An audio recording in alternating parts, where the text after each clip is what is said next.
Hello everyone, ये मेरे channel की फ़र्स्ट वीडियो है और आज की इस वीडियो में हम सीखेंगे कुर्ती की कटिंग करना। वीडियो आपको अच्छी लगे तो प्लीज़ वीडियो को लाइक करें और चैनल को प्लीज़ सब्सक्राइब करें। और कुछ समझ ना आए तो आप कमेंट करके पूछ सकते हैं। चलिए शुरू करते हैं। तो यहाँ पे फ्रंट में ये इस तरह से कढ़ाई है और बैक साइड इसकी प्लेन है और ये दोनों पार्ट जो हैं अलग अलग हैं, स्टिच हुए हुए हैं फ्रंट और बैक के। तो हम इन दोनों को यहाँ से अलग कर लेंगे।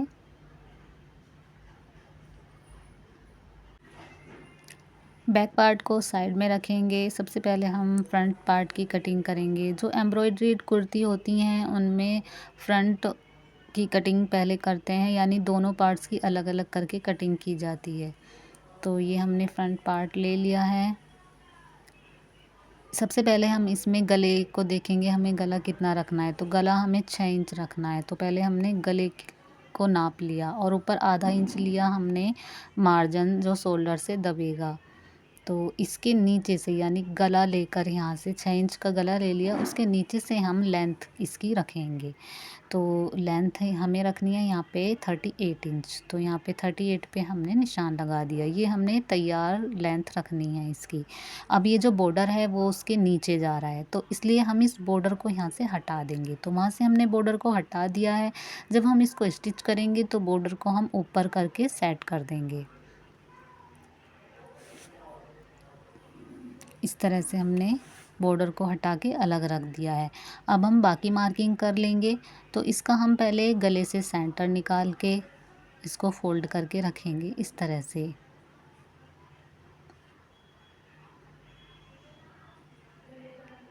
गले से हम इसको कढ़ाई को देख लेंगे, बिल्कुल बराबर से हमें मिला के रखनी है, शोल्डर के साइड में से भी। अब यहाँ से गले का निशान लगाएंगे। पहले 6 इंच का हमें जो तैयार रखना है, आधा इंच ऊपर हमारा हो गया एक्स्ट्रा मार्जिन। अब यहाँ पे हम शोल्डर का निशान लगा रहे हैं। शोल्डर के लिए हमें 7 इंच लेना है। तो हमने यहाँ पे एक लाइन सीधी ड्रॉ कर दी है पहले। तो 7 इंच हमारा यहाँ पे आ गया। तो हमने यहाँ पे 7 इंच पे निशान लगाया। अब 7 इंच का एक निशान हम यहाँ लगाएंगे सीधे निशान के लिए। तो ये हमारा आर्म होल का निशान हो गया। तो ये हम 7 इंच पर ही आर्म होल का निशान लगाया। 2 इंच के करीब हमने आगे को लाइन बना दी और यहाँ पे हमने इस तरीके से राउंड शेप दे दी। अब हमें इसमें अंदर की साइड में एक आधा इंच का निशान लगाना है। ये हमने आधा इंच का निशान लगाया और इस तरह से ऊपर से तिरछा निशान इस तरीके से हमने लगाया है यहाँ पे।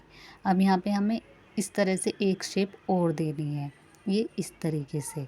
तो ये जो हमने अब बाद में डीप शेप दी है, ये हमारी फ्रंट पार्ट में रहेगी और जो बाहर वाली है वो हमारी बैक पार्ट में रहेगी। अब इसके नीचे से अब हम फिटिंग का निशान लगाएंगे। तो फिटिंग का हमने कमर का लगाया है यहाँ पे 14 इंच पे निशान, और यहाँ पे 21 इंच पे लगाया है हमने हिप का निशान, और ये हो गया हमारा चेस्ट का निशान यहाँ पर। अब इतनी दूरी पर हमने ये निशान लगा लिए हैं। अब तो चेस्ट का जो मेज़रमेंट है वो है, चेस्ट है 34 राउंड नाप के हमने जो मेज़रमेंट ली है, तो वो 34 इंच है। तो उसका 4th भाग हमें करके लेना है। तो 4th भाग हम यहाँ पे 8.5 इंच पर निशान लगाएंगे। देखिए, अगर हम बॉडी से मेज़रमेंट लेके नाप लगाते हैं तो उससे हमें उसका 4th भाग लेना होता है, और अगर हम कुर्ती से नाप के लेते हैं तो उसका हाफ भाग हम लेते हैं, हाफ भाग लेना होता है आधा करके। अब कमर है हमारे यहाँ पे 30 इंच, तो 30 का हमने 4th भाग लिया, ये लिया हमने 7.5 इंच। और हिप है यहाँ पे 36 इंच, तो 36 का 4th भाग लिया हमने यहाँ पे 9। तो अब हमने ये तीनों निशान को इस तरीके से मिला दिया है, इस तरह से। तो फिटिंग का निशान लगाने के बाद हम इसकी लंबाई और दामन का निशान लगाएंगे। तो लंबाई हमने ली थी 38 इंच। 38 इंच की लाइन को हमने सीधा करके ड्रॉ कर लिया है। अब हम नीचे दामन का निशान लगाएंगे। तो दामन हमें कितना रखना है, वो रखना है हमें यहाँ पे 10 इंच हिप के अकॉर्डिंग, क्योंकि हिप हमने 9 इंच पे निशान लगाया, तो इसमें हम दामन में 1 इंच एक्स्ट्रा कर लेंगे। तो हमने दामन में 10 इंच पे निशान लगाया और इस निशान को यहाँ तक हम ऐसे मिला देंगे। तो अब इसके आगे से हमने 2-2 इंच का एक्स्ट्रा मार्जिन का निशान लगा दिया। ऊपर से फिटिंग के यहाँ से सिलाई में दब लग जाएगा और यहाँ से फोल्ड हो जाएगा। अब यहाँ से हम इसकी कटिंग कर देंगे। कटिंग कर दी है, अब हम बैक पार्ट को फैलाएंगे नीचे। बैक पार्ट को हमें साइड से फोल्ड करके रखना है। ये हमने साइड से रखा, उसके ऊपर से फ्रंट को रखा। अब यहाँ से जो लेंथ के नीचे से, तो बैक पार्ट में हमें 2 इंच फोल्ड करने के लिए नीचे से 2 इंच एक्स्ट्रा लेना है। तो ये तो हमने तैयार निशान लगा दिया। अब इसके नीचे बैक पार्ट में हमें 2 इंच एक्स्ट्रा फैब्रिक चाहिएगा फोल्ड करने के लिए, क्योंकि आगे तो बॉर्डर सेट कर देंगे, पीछे हमें फोल्ड करने के लिए 2 इंच एक्स्ट्रा कपड़ा चाहिए। तो ये हमने 2 इंच एक्स्ट्रा ले लिया बॉटम से। साइड से हमने ऐसे बराबर से कटिंग कर दी है। अभी हमें आर्म होल की जो कटिंग करेंगे, बैक पार्ट को हटा के हमने जो डीप आर्म होल का हमने निशान लगाया था वो फ्रंट में अब हम इसकी कटिंग करेंगे। ये हमें फ्रंट में करनी, बैक को हमने यहाँ से हटा दिया था। अब ये यहाँ तक तो हमारी कंप्लीट कटिंग हो गई है।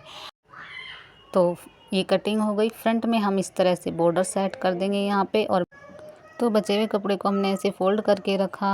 ये 9 इंच चौड़ाई ली। अब हमने नीचे 3 इंच का निशान लगा के ऊपर निशान लगा के तिरछा निशान लगा दिया। आधा इंच बाहर की साइड में निशान लगा के ऊपर से राउंड शेप दे दी। आगे से हमने मोहरी का निशान लगाया, तो यहाँ पे 5 इंच पे मैंने मोहरी का निशान लगाया इस तरह से। और आगे से लिया 1.5 इंच एक्स्ट्रा और इस तरह से ड्रॉ कर दिया। अब इसकी जो लेंथ थी वो थोड़ी कम है, तो इसलिए मुझे आगे से थोड़ा सा फैब्रिक और जोड़ना पड़ेगा। तो स्लीव की हमने मार्किंग कर ली, अब हम इसकी कटिंग कर देंगे। तो यहाँ पे इसकी मैंने कटिंग कर दी है। अब कटिंग करके मैंने स्लीव को ऐसे, दोनों स्लीव को ऐसे खोल के रख लिया है। अब यहाँ पे हम आधा इंच अंदर की साइड में निशान लगाएंगे। निशान लगा के आधा इंच डीप करके हम ऐसे कटिंग कर देंगे इस तरह से।